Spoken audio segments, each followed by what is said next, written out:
Well, hello folks. Thank you for tuning into this video tonight.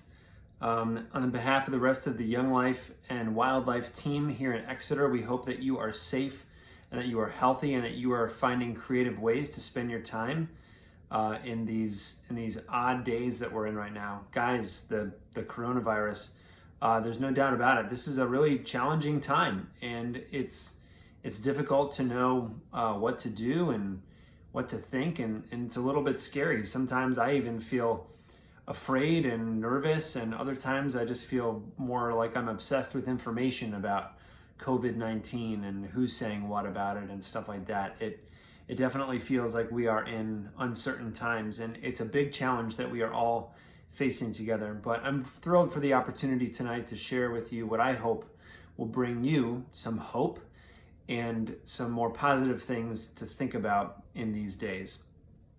Like I said before, I sometimes feel a little bit obsessed with information. Well, tonight I hope to share with you the most important piece of information, and it's something that is constant and it doesn't change, it doesn't shift around, it doesn't go away, and it doesn't give up.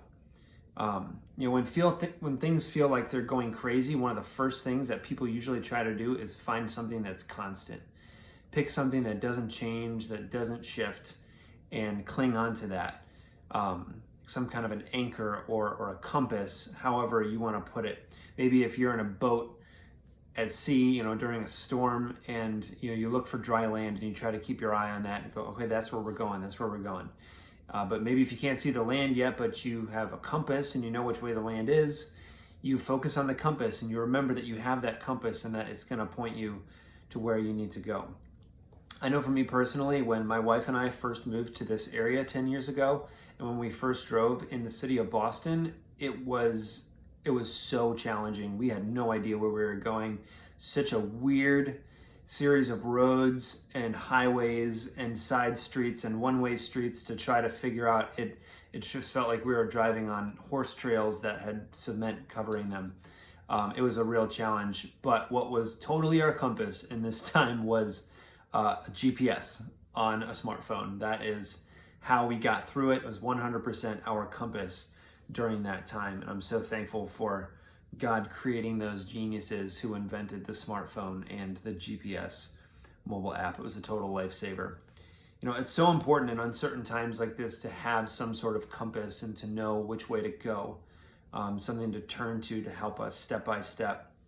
This makes me think of a time when Jesus' friends, his closest followers, were in a boat on the sea in the middle of a storm. And they had just gotten done with feeding over 5,000 people, a big task, and they were ready to move on to the next thing. They had just finished that, and Jesus actually instructs them to go into the boat and sail to the other side of the lake, and that he would meet them later. And they end up getting caught in this huge storm. And so here's where the story picks up, and this is in Matthew 14.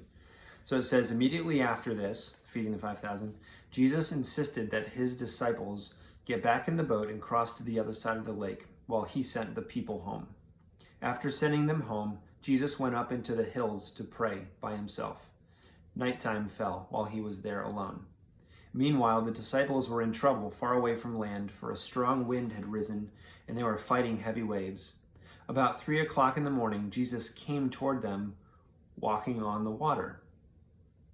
When the disciples saw him walking on the water, they were terrified, and in fear they cried out, "It's a ghost." But Jesus spoke to them at once. "Don't be afraid," he said. "Take courage. I am here." Then Peter called to him, "Lord, if it is really you, tell me to come to you walking on the water." And Jesus said, "Yes, come on out." So Peter went over to the other side of the boat and walked on the water towards Jesus. But when he saw the strong wind and the waves, he was terrified and began to sink. "Lord, save me," he shouted. And Jesus immediately reached out and grabbed him. "You have so little faith," Jesus said. "Why did you doubt me?" And when they climbed back into the boat, the wind stopped. Then the disciples worshipped Jesus. "You really are the Son of God," they exclaimed. The part in this scene that I really want you to hear tonight and focus on is when Jesus speaks to the disciples walking on the water, not a big deal, not a small detail. Obviously, this shows that he's way more than just a regular guy. And Jesus tells his followers, don't be afraid. Take courage. I am here. And Peter shouts out, hey, if it really is you, then tell me to come on out to you on the water. And Jesus says, all right, come on out. And so Jesus invites him to take this 3 a.m. stroll on the top of the lake, kind of like a slower yet more impressive version of barefoot water skiing. And Jesus calls him out, and Peter does it. He takes a bunch of steps toward Jesus, walking on the top of the water in the middle of the storm. It's amazing. But then Peter gets distracted, and he becomes afraid of the wind and the waves that are crashing all around him, and he begins to sink. Do you ever feel like you're caught in a storm? Do you feel like that now? Do you feel like there's wind and waves crashing around you that's changing the ground that you're walking on? It's shifting everything around, and it's turning everything that you know upside down, and it's sending you into a situation where you just feel like you're sinking, maybe even drowning, and you're afraid. Well, that's exactly where Peter was.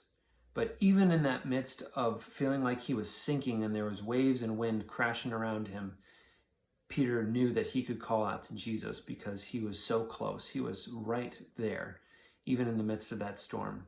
And Peter calls out to him and asks Jesus to rescue him. And Jesus reaches out his hand, grabs him and pulls him up and rescues him.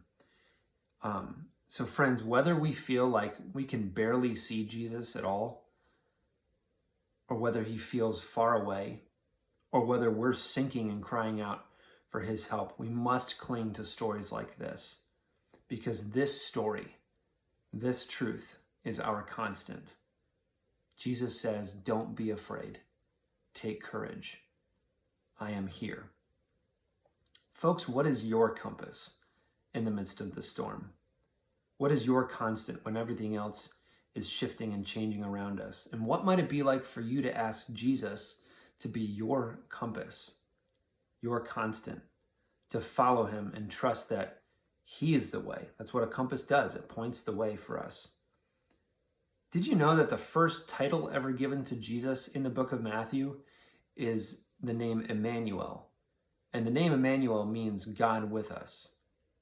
And the story I just read you is from Matthew 14. Exactly 14 chapters later, in 28, the last chapter in the book of Matthew, Jesus makes this incredible promise to his friends. He says, behold, I will be with you always until the very end of the age. So folks, just think about, what is your compass? What is the constant that you are looking to in these uncertain times? And what might it look like for you to turn to Jesus, even if you feel like you're sinking, to know that he is right there and will reach out and rescue you. We are here for you. Your young life leaders, your WyldLife leaders, we are here for you. When Jesus started this whole movement that he is leading, he gave us a community to be a part of. We are a family. We do life together, and we're going to get through this together. So thank you so much for watching this video. I hope that it was encouraging, and I hope that you'll continue to follow all the creative ways that we're going to try to stay connected and get through this together. Continue to follow us on Instagram at WyldExeterNH, because we are going to get through this together, guys. We are.